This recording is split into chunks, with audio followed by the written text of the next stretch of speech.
Good morning, church. It's good to see you. Glad that you are here. You've decided to spend your Sunday with us, whether that means here in person or online. We're so thankful. We are continuing today our series. We took a little break last week because, well, here's our theme for 2020. You know what it is. You've heard this 100 times now.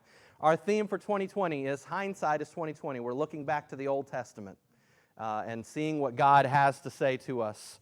And so our theme is hindsight is 2020. And so last week we made an effort to look at the Feast of Weeks. We wanted to make sure during the year we looked at the four main festivals of the Jewish people in the Old Testament and made a little bit of application to ourselves in that. So this week we're going back to our theme in between Mother's Day and Father's Day, our theme on family, looking back at the family. I want to do a little recap. We started out in part one talking about the fact that there is a fundamental dysfunction in families in our world. It just is the case. There's a fundamental dysfunction in families in our world. We have problems. We've got family problems. It started at the very beginning with the very first family, Adam and Eve. You remember Adam and Eve started playing the blame game in the garden when they got in trouble. You remember Adam and Eve's child, Cain, killed their other son, Abel. Okay? It started then and it has not stopped. We have a dysfunctional family problem in our world. And it is through families that God chose to fix the world. He told Abraham in Genesis chapter 12, verse 3, through your offspring, all families of the earth shall be blessed. God chose to bless families. I saw a statistic the other day. We gave lots of statistics when we talked about the dysfunctional family. I saw this statistic the other day. 80% of boys from 14 to 18, 80% of boys from 14 to 18 have viewed pornography willingly. 80%. You know what that means? That means that there are not conversations that are going on in the family that should be going on in the family. It means that these boys have phones that they can freely look up pornography and their parents aren't checking them. It means there's dysfunction, is what it means. There's dysfunction. So, a few weeks ago, we started to ask the question, what's the solution? What's the solution to the family problem in our world? How is God going to fix families? And we noted in Deuteronomy chapter 6, verses 1 through 5, something interesting. So if you have your Bibles, I'd like for you to turn over there. Deuteronomy chapter 6, verses 1 through 5. We're going to be looking at this pretty heavily today. So it would be good for you to follow along. You can grab a Bible. There may be one in the pew there. Or we like to use the Bible app here at Broad Street. You could download the Bible app and use that on your phone. Deuteronomy 6, verses 1 through 5 says this. Now this is the commandment, the statutes and the rules that the Lord your God commanded me to teach you, that you may do them in the land to which you are going over to possess it, that you may fear the Lord your God, and you and your son and your son's son, by keeping all his statutes and his commandments, which I command you all the days of your life, and that your days may be long. So, and essentially, Moses is saying, look, here is how you are going to make sure that you have a successful and good life for you and your sons and your sons' sons, for families. Okay? You're going to keep these commandments and these statutes. Hear therefore, O Israel, and be careful to do them, that it may go well with you, and that you may multiply greatly. as the Lord, the God of your fathers, has promised you, in a land flowing with milk and honey. And here is what he says. The first thing he says is, Hear, O Israel, the Lord our God, the Lord is one. And so a few weeks ago we talked about the first thing that we do. The first thing that we do is hear. If we want vibrant families, if we want families that seize the day, if we want families that live a long and happy life, if we want families that are truly strong and good families that aren't dysfunctional, the first thing that has to be done is to hear. Parents need to hear. Children need to hear. Grandchildren need to hear. We have to listen. He says, Hear, O Israel, the Lord our God. Who do we hear? We hear the Lord. If you remember, that word Lord is in all capital letters. It refers to the Lord, the proper name of God, Yahweh, the eternally existing one. Who do we listen to? We listen to Him. We've got too many voices we're listening to today that are causing dysfunction. And then he said, Hear, O Israel, the Lord our God, the Lord is one.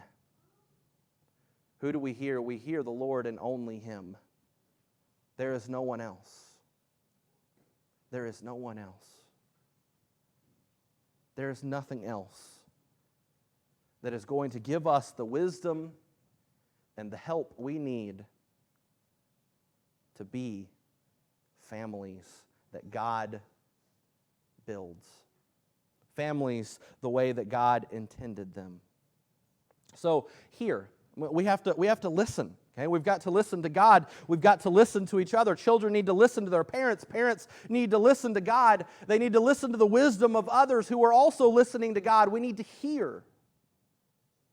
So many of our problems would be fixed if we would just listen. Listen. Maybe you've experienced this in your interactions with people.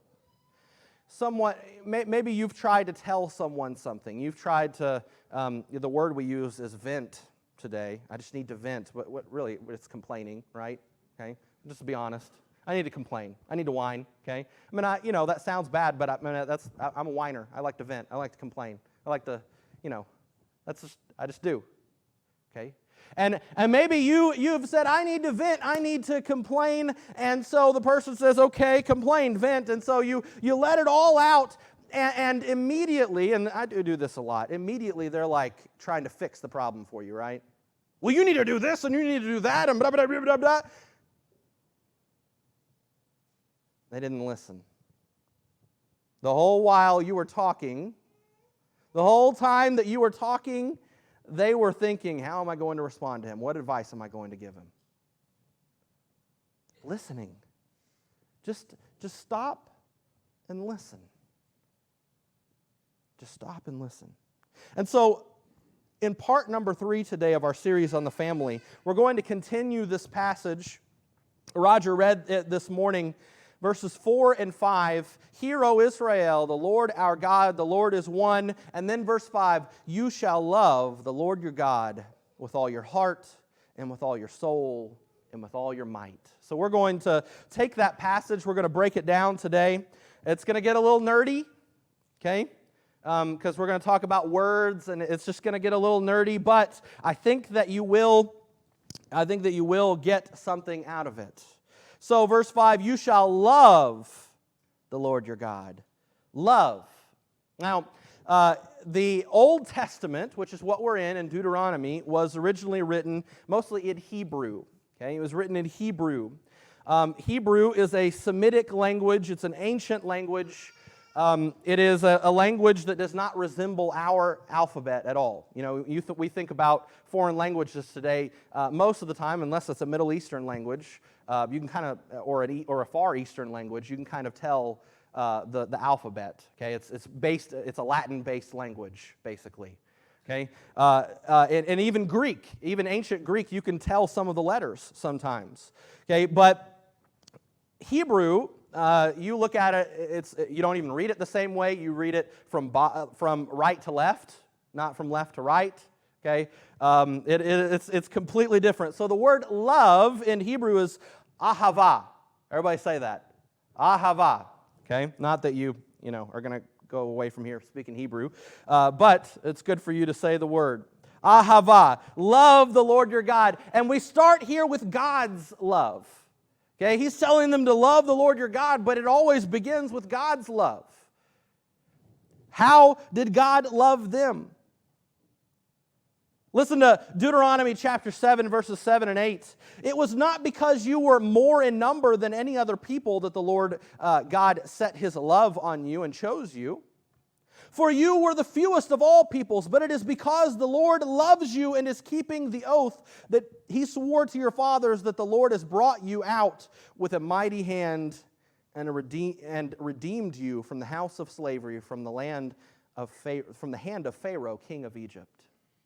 The love of God, the ahava, the love of God is an unconditional love. It wasn't because there was something, just uniquely special about God's people. No, he just loved them because that's who he is. That's what he does. God is love. He just did it because that's his personality. And so prophets like Jeremiah are able to say things like this about the love of God. Jeremiah 31 verse 3, the Lord appeared to him from far away. I have loved you with an everlasting love. It's a love that doesn't have a beginning and it doesn't have an end because it's just who God is. He doesn't have a beginning and he doesn't have an end.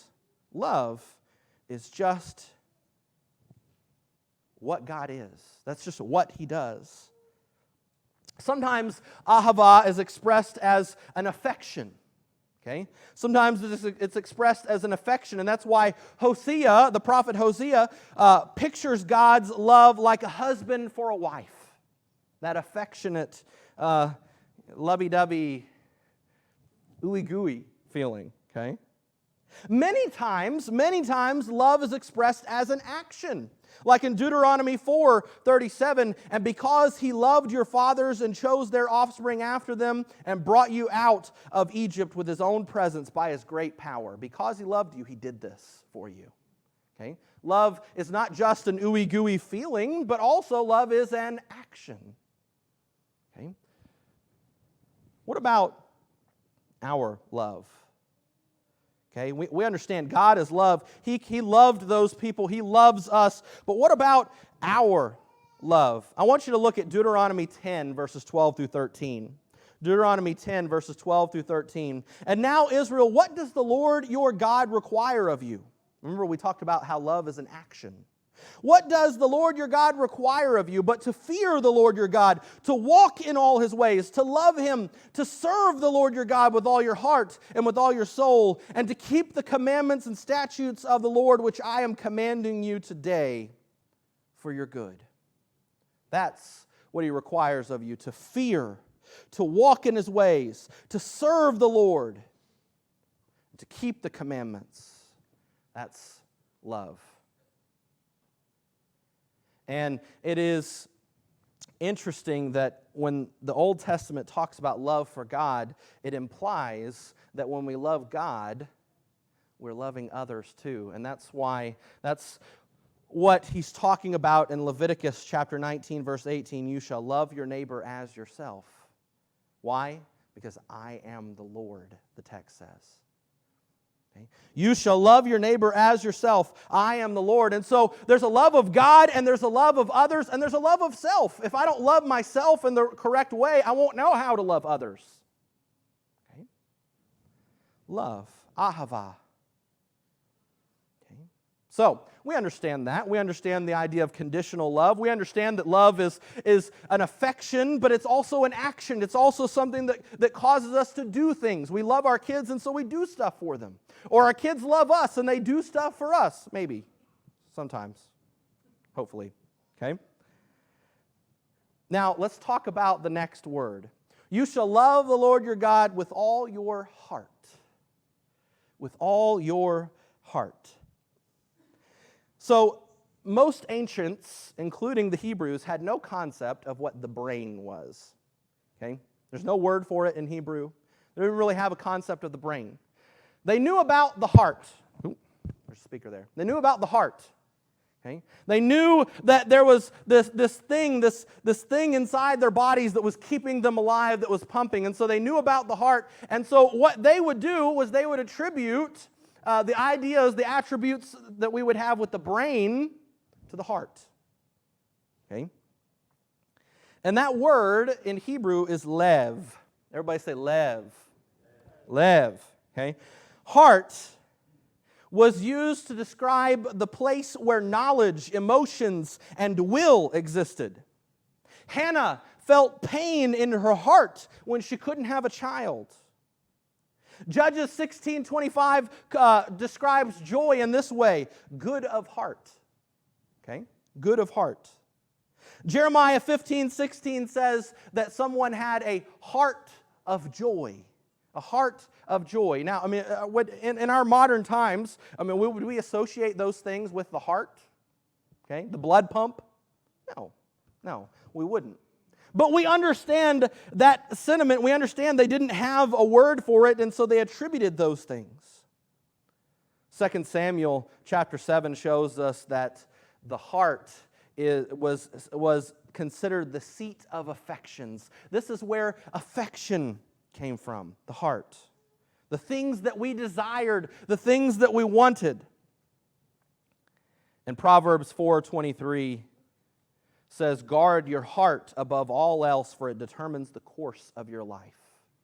Okay, and so the heart was the place where our affections lie, where our desires lie, where our will lies, where our thoughts lie.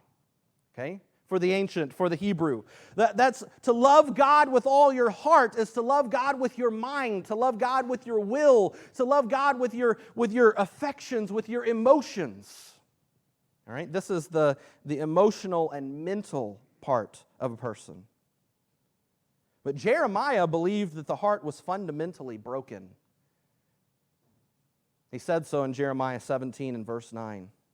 Moses predicted in Deuteronomy chapter 30 that if humans were going to love God, they would have to have their hearts circumcised, which is a very vivid visual description of the idea of cleansing and doing away with something that is evil, something that needs to be cleansed. The heart was evil, it was fundamentally broken, and they would have to have their hearts circumcised. David asked for a pure heart in Psalm 51 and verse 10. And Ezekiel 36:26 says, "I will give you a new heart, and a new spirit I will put within you, and I will remove the heart of stone from your flesh and give you a heart of flesh." The heart. To love God with all your heart is to love God emotionally, willfully, thoughtfully, with your thoughts and your emotions, with your will. All right. So here's where it's going to get weird. My lessons always get weird, but here's where it's going to get weird. When we get to this next word, you shall love the Lord your God with all your heart and with all your soul. The word soul, translated soul here, is nephesh. Everybody say that. Nephesh. Say it again. Nephesh. It just sounds funny. You sound funny when you say it. Nephesh. Okay? Now, this is probably the most unfortunate of all of these words that have been translated, because nephesh does not mean in Hebrew what we tend to think soul means in English. Okay? All right, so the idea of a soul, we're kind of familiar with that. The idea of we have a body, but we also have a soul. The body is corruptible and the soul is incorruptible, and it's this ethereal thing that's just going to, floats around and exists. That is actually not biblical. That is Greek philosophy, not really biblical philosophy. Okay? The whole idea of you got the soul in you. That's just there is an eternal part of man, but that's not something that we derive from the Old Testament. That's not really something that we derive from the Bible. That is Greek philosophy that has been imposed on the Bible. The word nephesh actually means throat. Throat. Okay? It is most commonly translated in the Old Testament as throat. But it became it became to be a metaphor for the whole physical person. I mean, think about it. You sustain yourself by eating and drinking things that pass through what? The throat. Okay, and so this is sort of a metaphor for the whole body. Numbers chapter 11 verse 6 says, "But now our strength is dried up, and there is nothing at all but this manna to look at." The word strength there, nephesh. Okay, the people had just come out of Egypt, and they were sad because they didn't have vegetables that they had in Egypt. They didn't have pineapples, and they didn't have fruits, and they didn't have all these wonderful things that they could eat in Egypt, even though they were slaves. But they were sad that they didn't have those things, and so our throat is dried up. Our throat is dried up. That's nephesh. Genesis 46:15 says, "These are the sons of Leah whom she bore to Jacob in Padan Aram, together with his daughter Dinah. Altogether his sons and his daughters numbered 33. The word nephesh is there for sons and daughters. People. Throats. Okay? People. That's what the word means, is people, persons, bodies. In the Bible, people don't have a nephesh, they are a nephesh. You know, this idea, we don't have a soul, we are a soul.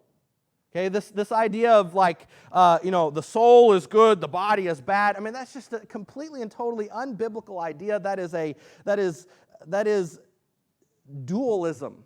Okay, that is a doctrine from Greek philosophy called dualism, and it's not biblical. So the biblical writers were able to talk about the nephesh and talk about the body. Psalm 119, 175, "Let my soul live and praise you, let your rules help me." Some versions translate that instead of soul, they say, "Let me live and praise you. Let your rules help me." Okay? You are the soul. You are the nephesh. Psalm 42, 2 and 3 pictures a deer. We sing a song about this. "As a deer pants for flowing streams." What is he panting? What does he want the water to do? He wants to go through his throat, right? He pants for flowing streams. "So pants my soul for you, O God. My soul thirsts for God, for the living God. When shall I come and appear before God?" I want you. The idea of nephesh is not just this sort of like ghost, Casper part of us. It is us. It's us as a physical, living, breathing human being. That's what nephesh means. And soul, just that word muddies the waters. It muddies the waters today, and I don't think that's a good thing. So love the Lord your God. Love, ahava. Love the Lord your God with all your heart, lev, and with all your soul, nephesh. Okay? Love the Lord your God with your thoughts, with your will, with your emotions, and also love the Lord your God with your body, your being, your actions. Do things to love the Lord your God. But then we have the final word. "Hear, O Israel, the Lord our God, the Lord is one, and you shall love the Lord your God with all your heart, and with all your soul, and with all your might." With all your might. Now, the word might there is translated from the word me'od. Everybody say me'od. Me'od. This is also an unfortunate translation, but I don't know how else they would have translated this. Ma'od is actually an adverb. It means very or much. Okay? Very or much. It's a word that was used as sort of an intensifier. Okay? You remember in Genesis chapter 1, God calls His creation good 6 times. And then after He creates mankind, He says that it is me'od good. Very good. Okay? So that word is used to modify words, to give words intensity, to ramp them up a little bit. And that's the word that's used here. And I suppose that they couldn't think of a another way to describe that idea. When he's saying, you love the Lord your God with all your me'od, what he's saying is with all your muchness. With all your very muchness. Love the Lord your God with all your muchness. It's the idea of we love the Lord our God with everything that we have, with our intensity, with our fervor, with our muchness. Okay? We take this love that we have, loving with our heart and with our soul, and we ramp that up and love as much as we possibly can. Okay? That's why I think in the New Testament, when Jesus retells this passage, he says, love the Lord your God with all your heart, with all your soul, and then he adds two instead of one at the end, with all your mind and with all your strength. And so it's like repeating what he said before. Heart, mind, soul, strength. Okay? The heart, it's the mind, it's the emotions, it's the will that we have, it's our affections, and the soul, it's really the body. Okay? Loving him with our physical being. So he says mind and strength to describe this idea of muchness. He repeats what he said before. You love the Lord your God with all your heart and with all your soul, and you do it as much as you possibly can. As much as you possibly can with everything that you have. With intensity and fervor, no lukewarmness. With muchness.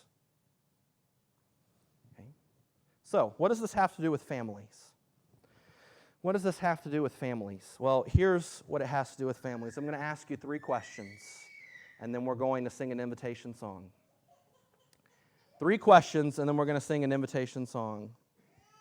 Does your family make it a point to love God with all their heart? Does your family make it a point to love God with all their heart? Do you set yourself to knowing God? Do you set your family to knowing God, to actively hearing from God, to reading His Word and engaging God through emotional things like prayer and singing? And do you engage God with your mind, with your emotions, with your will? Do you love God with all your heart? And I'm saying this to adults, and I'm saying this to adults as to people who have children in their homes, who are going to grow up and themselves be adults one day and possibly have children in their homes, and so on and so forth. Are you creating a family situation in which you are loving God with all your heart? In other words, does your family know God? Does it know God? Does it think about God? Does it talk about God? Does it praise God? That's important. It's important. Question number 2. Does your family actively work to love God with all their soul, nephesh? And by soul, we mean the meaning of nephesh as body, your being, your personhood. Do you use your body, your actions to do what God asks? Are you engaging in good works? Are you teaching your children to do good works? Are you out and living Christianity and doing good things? Does your family do that? Is that something that you've instilled in your family values? We're going to do good. We're going to love God and love others, and we're going to do so personally, with action.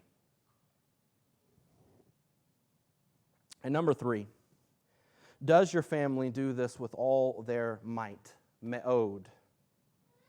Is there fervor in the way that you love God with your heart and with your soul? Is there fervor in the way that you engage with God mentally, with your will and your emotions and your affections? Is there fervor in the way that you go and you do things for God, and you do things in God's church, and you do things to help those whom God loves? Is there a sense of urgency? Would you characterize your life before God as on fire or as lukewarm? Friends, Maybe you are empty nesters now. They've moved out. Or they're going to move out. And maybe you wonder, where did it go wrong? I taught my kid not to, don't murder, don't cuss, don't steal, don't cheat. Okay? Please don't smoke. Give your tobacco to a billy goat. Okay, I taught my kid, to do good things and to make sure that he pays his taxes and make sure that he votes every year. And I really tried to teach that. Could it be that what was missing was that we didn't model before our children how to love God with all our heart, our mind, our emotions, our will, with all our soul, with our being, our personhood, going and doing things to show our love for God and our love for others. And with all our might, our strength, our muchness. Maybe we did some of those things, but we didn't do it very much, with much effort. This is hard stuff. Raising kids is hard stuff. Being a family is hard stuff. Seeing your kids grow up and hoping that you instilled enough in them so that they will go and take those values that you taught them and start them with their families, that's hard. This is hard stuff. But this is the key.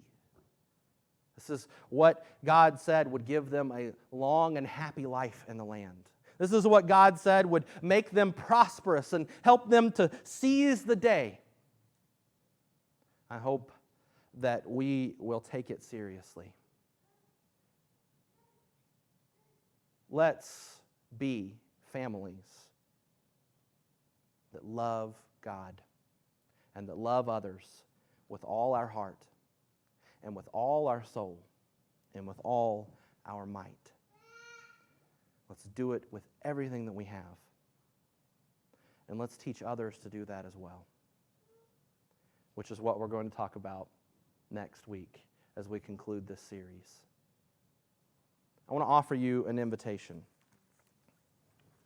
This is an invitation for you to begin or to start again loving God with all your heart, soul, strength, and mind. It's an invitation for you to